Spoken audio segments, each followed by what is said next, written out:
ఎన్నికల్లో సహజమైన రుచి ఎన్ఎస్పీ మసాలాతో 100% natural spices, no chemicals and preservatives, pure flavour, strong aroma with NSP masala. దేశంలోనే అతిపెద్ద నగరంగా హైదరాబాద్ ఆవిర్భవించబోతుంది.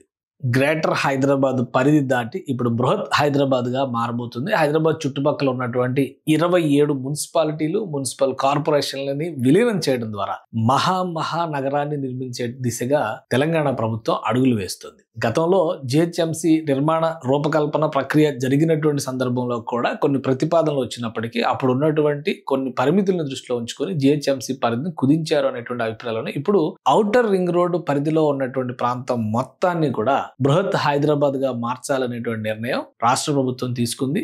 దీనికి కేబినెట్ ఆమోద ముద్ర లభించింది. ఇప్పుడు చట్ట సవరణల దిశగా, జిహెచ్ఎంసీ చట్ట సవరణల దిశగా అడుగులు వేసే ప్రయత్నంలో ఉంది. అసలు ఏ ప్రాంతాలు ఈ పరిధిలోకి రాబోతున్నాయి ఒకసారి విశ్లేషించే ప్రయత్నం చేద్దాం. ఓవరాల్ గా మనం మ్యాప్ గా చూసుకుంటే గనక ఇది హైదరాబాద్ నగర స్వరూపం. ఇప్పుడు జిహెచ్ఎంసీ పరిధి, ఈ గ్రీన్ కలర్ ఉన్నదంతా కూడా జిహెచ్ఎంసీ పరిధి.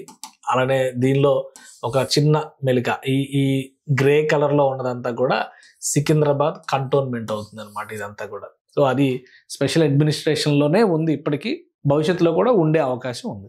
ఇక ఔటర్ రింగ్ రోడ్ అంటే ఇక్కడ కనిపిస్తున్నటువంటి red line outer ring road.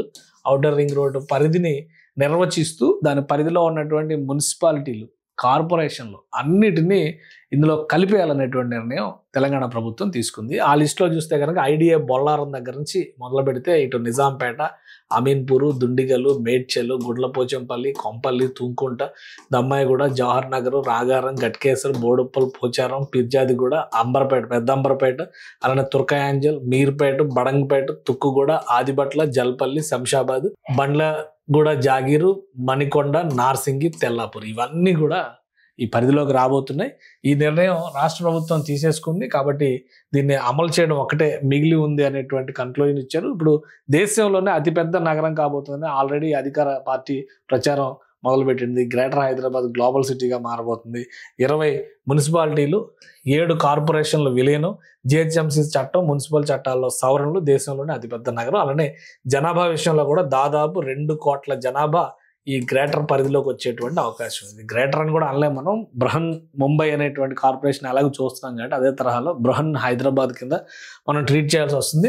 So ఇది జరిగితే కనుక దేశంలోనే అతిపెద్ద నగరం అవుతుంది హైదరాబాద్ అనేటువంటి అభిప్రాయం ఉంది. ఆల్రెడీ దీనికి సంబంధించి మున్సిపల్ అడ్మినిస్ట్రేషన్ డిపార్ట్మెంట్ కొన్ని ప్రపోజల్స్ని మూవ్ చేసింది. ఏ మున్సిపాలిటీలు, ఏ కార్పొరేషన్లు ఉండాలి, వాటికి సంబంధించి రాష్ట్ర ప్రభుత్వం కూడా క్లియరెన్స్ ఇచ్చేసింది. కాబట్టి రేషనల్ ఫర్ మెర్జర్ అని చెప్పని 27 ప్రాంతాల్లో, లోకల్ బాడీస్లో 27 కార్పొరేషన్లు, 27 మున్సిపాలిటీలు అండ్ కార్పొరేషన్స్, వీటన్నింటినీ కూడా ఔటర్ రింగ్ రోడ్ పరిధిలో ఉన్నవన్నీ ఇప్పుడు మనం చదివినటువంటి లిస్ట్ మొత్తం ఇందులోనే ఉందన్నమాట.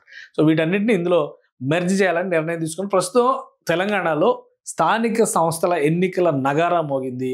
జిల్లాల్లో, గ్రామాల్లో అన్ని చోట్ల కూడా ఎన్నికలు జరిగేటువంటి అవకాశం ఉంది ఎక్సెప్ట్ హైదరాబాద్ సిటీ. హైదరాబాద్ ఇప్పుడు ఈ బృహన్ హైదరాబాద్గా మారితే 5 జిల్లాల పరిధిలోకి రాబోతుంది. అలానే 6 పార్లమెంటు స్థానాలు ఇందులోకి ఉండేటువంటి పరిస్థితి వస్తుంది. 28 ఎమ్మెల్యే సీట్స్ ఈ పరిధిలోకే వచ్చేటువంటి అవకాశం, అంటే తెలంగాణలో మోస్ట్ ఇన్ఫ్లుయెన్షియల్ జోన్ కింద మారిపోబోతుంది. సో ఈ సమీకరణలు అన్నింటినీ దృష్టిలో ఉంచుకొని విలీన ప్రక్రియ తర్వాత ఆయా డివిజన్ల వర్గీకరణ కూడా జరగాల్సి ఉంటుంది. ప్లస్ బృహన్ ముంబై తరహాలోనే బృహన్ హైదరాబాద్ ప్రణాళికని తెలంగాణ ప్రభుత్వం రెడీ చేస్తుంది. బృహన్ ముంబై అనేది ఒక పెద్ద వ్యవస్థగా ఉన్నప్పటికీ కూడా ఈస్ట్ కార్పొరేషన్, వెస్ట్ కార్పొరేషన్ ఇట్లాగా 6 కార్పొరేషన్లు అక్కడ పనిచేసేటువంటి పరిస్థితి ఉంది. ఇక హైదరాబాద్ను కూడా ఏ విధంగా కార్పొరేషన్ల వారీగా ఏ విధంగా విభజించాలనేటువంటి ప్రక్రియ విలీనం తర్వాత జరుగుతుంది. అప్పుడే డివిజన్ల వర్గీకరణ కూడా జరుగుతుంది. అప్పుడు జిహెచ్ఎంసీ ఎలక్షన్ జరుగుతాయి. అంటే ఈ ప్రాసెస్ కంప్లీట్ అవ్వడానికి కనీసం 6 నెలల సమయం పట్టేటువంటి అవకాశం కనిపిస్తుంది. వాస్తవానికి జిహెచ్ఎంసీ పరిధిలో ఉన్నటువంటి కార్పొరేటర్ల కాల పరిమితి వచ్చే ఫిబ్రవరితో ముగుస్తుంది. అంటే కార్పొరేషన్ కాలావధి కూడా ఈ ఫిబ్రవరితో ముగిసిపోతుంది. కాబట్టి ఎన్నికలు నిర్వహించాలి. స్థానిక సంస్థల ఎన్నికలు ఎలా అయితే జరుగుతున్నాయో హైదరాబాద్ స్థానిక సంస్థలకు కూడా ఎన్నికలు జరగాల్సిన అవసరం ఉంది. కానీ ఈ ప్రక్రియ మొత్తం కంప్లీట్ అయినాకే ఎన్నికలు అంటే కనీసం ఒక 6 నెలలు వాయిదా వేసేటువంటి అవకాశం ఉంటుంది. ఫిబ్రవరి కల్లా ఈ ప్రాసెస్ కంప్లీట్ అవ్వడం అనేది కొంచెం క్లిష్టమైంది. అలానే డివిజన్ల వర్గీకరణ చేయడం కూడా కొంచెం క్లిష్టమైంది. వీటన్నిటినీ కంప్లీట్ చేసి 6 నెలల తర్వాత అంటే వచ్చే సమ్మర్ తర్వాత బహుశా జూలై ఆగస్టులో ఎన్నికలకి అంటే వానాకాలం ముందరే ఎన్నికలకి వెళ్ళేటువంటి అవకాశం ఉండొచ్చు. సో మొత్తం కసరత్తుని వీలైనంత వేగంగా కంప్లీట్ చేయాలని రాష్ట్ర ప్రభుత్వం ఆదేశాలు జారీ చేసింది. బృహన్ హైదరాబాద్ కార్పొరేషన్ని ఏ విధంగా మలచబోతున్నారనేటువంటి డీటెయిల్స్ త్వరలోనే ప్రభుత్వం ప్రకటించబోతుంది. ఆ తర్వాతే ఎన్నికలకి హైదరాబాద్ ప్రజలు సిద్ధం కావాల్సి ఉంటుంది. సుమన్ టీవీలో మీ పర్సనల్ అండ్ బిజినెస్ ప్రమోషన్స్ కోసం కింది నెంబర్కి కాంటాక్ట్ చేయండి.